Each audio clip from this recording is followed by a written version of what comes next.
खान साहब ने आज जो गुफ्तगू की है जीसी यूनिवर्सिटी में, उसके अंदर वो ये दावा कर रहे हैं कि एक डील के तहत डार साहब की वापसी हुई है। तो वो डील किसके साथ हो रही है, इसके बेनिफिशरीज कौन होंगे और क्या कोई ऐसा ठोस सबूत है जिसको सामने आप रख सकें? क्योंकि खान साहब बहुत से दावे माजी में भी करते रहे, लेकिन जब सबूत देने की बारी आती है तो वो कहते हैं कि ये सियासी बयान था। तो इस दावे के पीछे कोई सबूत आपके पास है? जी बहुत शुक्रिया, आपने अपने प्रोग्राम के लिए बुलाया। देखिए, एक वक्त था जब इमरान खान साहब की हुकूमत थी और वो रोज़ कहते थे कि मैं NRO नहीं दूंगा। तो वो आप सब कहते थे कि ये कौन सा NRO है, NRO होता क्या है। जब फैटफ पे ब्लैकमेलिंग होती थी, जब कानून साजी पे ब्लैकमेलिंग होती थी, और हम आपको कहते थे कि ये NRO मांग रहे हैं और आप लोग कहते थे NRO कौन सा है। अब ये NRO नहीं है क्या कि नैब का कानून ख़त्म हो गया और इसहाक डार जो एक वज़ीर आज़म के जहाज़ में बैठ के गए थे और उसके बाद अदलिया को मतलूब हुए, इश्तिहारी हुए, मफरूर हुए और आज वो वापस आ रहे हैं बतौर वज़ीर के। और नैब का कानून ख़त्म होने के बाद एक एक कानून की एक एक लाइन, एक एक बंदे का केस सामने रख के वो लगाई गई और उसके बाद 1200 अरब के टोटल केसेस थे। 1100 अरब के केसेस माफ़ हो गए। बड़े बड़े चोर डाकू बड़े हंसते खेलते बाहर नज़र आपको आ रहे हैं। और इस रिजीम चेंज में जो इंटरनेशनल प्लेयर्स थे उनका भी आपको पता है, कोई नेशनल प्लेयर्स भी थे।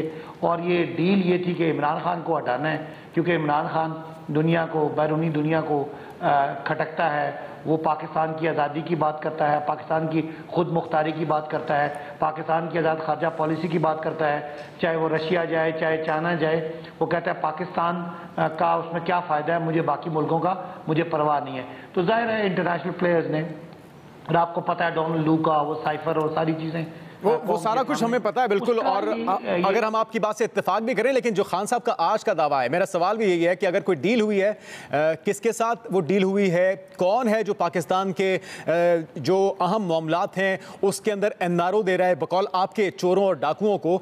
और अगर ऐसा ही है तो फिर ये जो स्टॉक एक्सचेंज में बेहतरी देखी गई है, डॉलर नीचे गया है 6 से 7 रुपए और जो सोने की कीमत में कमी आई है, अगर ये सारी चीज़ें उनके आने की खबर से ही इतना चेंज होना शुरू हो चुकी हैं, तो फिर आपको तो खुश होना चाहिए कि पाकिस्तान की माशी हालत बेहतर होने जा रही है।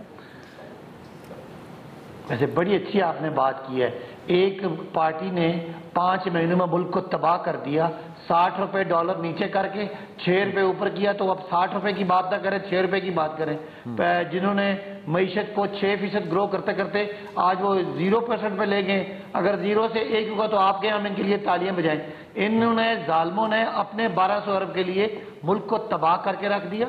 और रही बात ये जो ऑडियो लीक्स आ रही है, इस मुल्क में ना कोई जमहूरियत है, ना कोई असूल है। मैं उस पे आऊंगा। ये बड़ा हसास और अहम मामला है अब्बासी साहब, इस पे हम डिटेल में बात करेंगे। मुझे सिर्फ इतना बता दीजिए, फिर मैं आगे बढ़ूंगा। डील किसने की है, ये NRO किसने दिया है? मेरी बात सुने जी।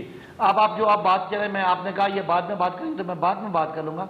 जी। ये पिछले, ये आपको पता है कि डॉलर 220 रुपए पे चला गया था, 218 पे चला गया था और इस वक्त मेरा ख्याल है 245 246 पे डील गया था। हाँ जी, वो नीचे आ गया ना, 236 रुपए कुछ पैसे हो गया अब। तो इसहाक डार, मैं आपको बताऊं कि इसहाक डार क्या, पहले तो ये जवाब दे नून लीग कि अगर इसहाक डार ठीक था और ये मिफ्ता इस्माइल साहब की कैपेसिटी नहीं थी तो क्यों इस मुल्क को पहले तो साजिश के जरिए खराब किया गया।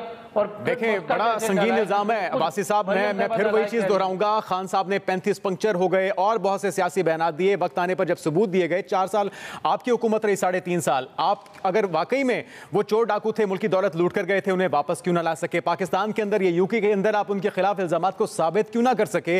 और अब आप जो डील का इल्जाम लगा रहे हैं, NRO का इल्जाम लगा रहे हैं, ये कौन कर रहा है पाकिस्तान के साथ? पाकिस्तान की सलामती के साथ कौन खेल रहा है? जरा नाम तो लीजिए। मुझे पता है साहब, मैं आपसे एक सवाल करता हूँ, नवाज सवाल करना मेरा बनता है। केस में सजा हुई है, वो क्या केस है? नहीं सुने ना, आपने कहा कि सजा नहीं हुई। नवाज शरीफ करप्शन के केस में सजा याफ्ता है।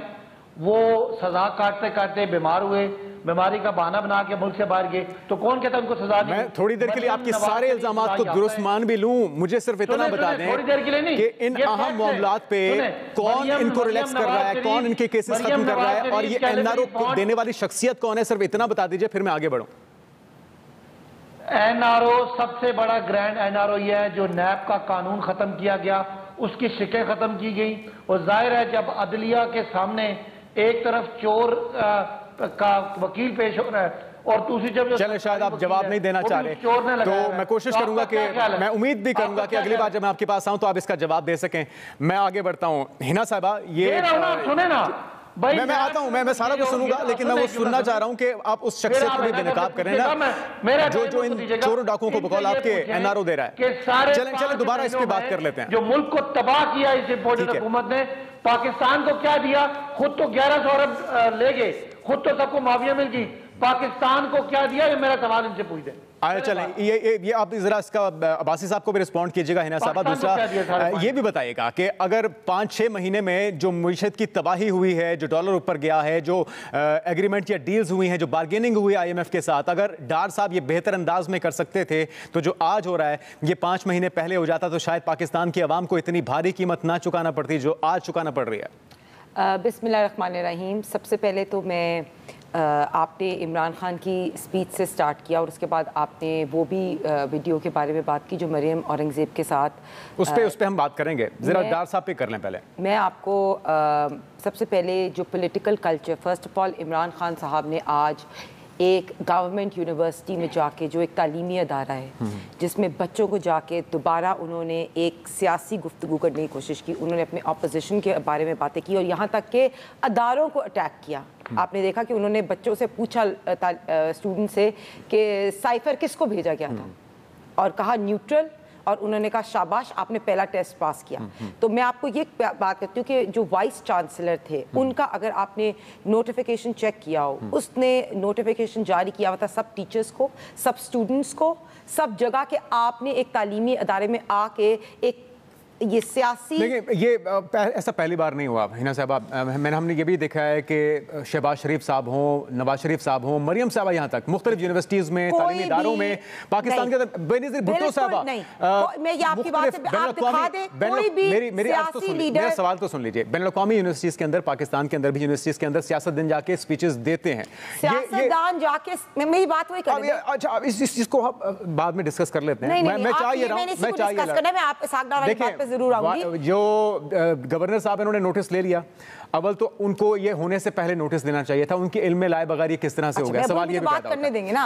अब जरा डार साहब की बात पे हम इस पे कर लें डिटेल में। आप आई एम श्योर आप यहाँ क्वेश्चंस पूछते हैं, मुझे आंसर भी देंगे, लेकिन आप मेरे आंसर्स पुट ना करें। इसमें जब ये डिबेट के हिस्से पे आएंगे तो आप इसका जवाब जरूर दीजिएगा। मेरा सवाल है डार साहब से मुतल्लिक, डार साहब का भी जवाब दूंगी। मुझे वो बता दीजिए कि क्या एक्सपेरिमेंट के लिए इस मुल्क को बनाया गया कि एक नाकाम हो गया तो फिर दूसरा वजीर खजाना, फिर दूसरा आ जाएगा तो तीसरा? देखिए, जिस तरह से आप लोग तनकीद करते थे खान साहब की पॉलिसीज पे, उनके वज़राए खजाना पे, तो आज आप लोग भी तो वही कर रहे हैं, लेकिन कीमत पाकिस्तान की आवाम दे रही है। देखिए, जहां तक गवर्नर साहब का ताल्लुक है, गवर्नर साहब को ये कहा गया था, आप बिल्कुल कह रहे हैं सियासी लीडर्स शायद जानते हो, लेकिन वो जाके अपनी पॉलिटिकल डिस्कशंस नहीं करते, वो कोई एजुकेशनल स्पीचेस ज़रूर देते। मरियम साहिबा भी जाती होंगी इफ्तिताह पे, वो जाके अपने लोगों को बातें नहीं करती, अदारों को अटैक नहीं करती। तो ये आपको भी बैठ पे शो पे इस चीज़ को डिफेंसिव में ना आए। ये नहीं, मैं डिफेंसिव पे नहीं आ रहा, मैं असल में जो गलत है वो गलत है। चाहिए रहा था कि जिस चीज़ पे हम बाकी सारे जो हमारे पैनलिस्ट हैं उनकी राय जान रहे हैं, आप भी उस पर दीजिए ताकि मैं फिर जिया साहब की तरफ बढ़ूँ। अब मुझे प्लीज बात करने दें, आप बिल्कुल दरमियान में बात नहीं करने दें, आप खुद बोली जा रहे हैं। मरियम औरंगजेब के साथ जो हुआ वो वही हुआ जो इमरान खान ने आज आके यूनिवर्सिटी में बच्चों को सिखाया। एक तालीमी अदारा था, उस तालीमी अदारे में आके अपने फितना और फसाद जो इराकी क्रिएट करना, ना उसको इजाजत देनी चाहिए थी वाइस चांसलर को, ना ही इमरान खान को ऐसा करना चाहिए, ना ही ये कल्चर। दूसरी बात, जहां तक डार साहब की बात है, दो बातें हुई। एक तो आपने ऑडियो लीक की बात की, ऑडियो लीक हम उस पे करेंगे, वो अगले सेगमेंट में करेंगे। मुझे सिर्फ डार साहब के मामले पे जरा डार साहब की बात, जैसे आपने एक तजुर्बा नाकाम हुआ आपने, अच्छा मुझे बात करने देना। जी कर लें, कर लें। देखिए, मिफ्ता इस्माइल साहब ने पाकिस्तान को बिल्कुल डिफ़ॉल्ट होने से बचाया है। इन लोगों ने 3.5 साल में जो इकोनॉमिक पॉलिसीज़ बुरी से बुरी की, उसमें पाकिस्तान डिफ़ॉल्ट होने वाला था। और ये खुद शौकत तरीन ने कहा कि IMF से डील होना भी ज़रूरी थी, सब्सिडीज़ ख़त्म करना भी ज़रूरी थी। तो इन्होंने मिफ्ता इस्माइल साहब ने उस वक्त आके IMF की डील को रिवाइव किया। लेकिन इसाक डार साहब जो है, he is a wizard of economy, he knows what. ये खबर ठीक है कि मियां साहब नाखुश थे मिफ्ता साहब की पॉलिसी से? देखिए, मिफ्ता साहब ने एक बड़ा डिफ़िकल्ट टाइम जो है पाकिस्तान का, और ये मिफ्ता साहब का अपना बयान है कि वो महंगाई खत्म करने के लिए नहीं आए।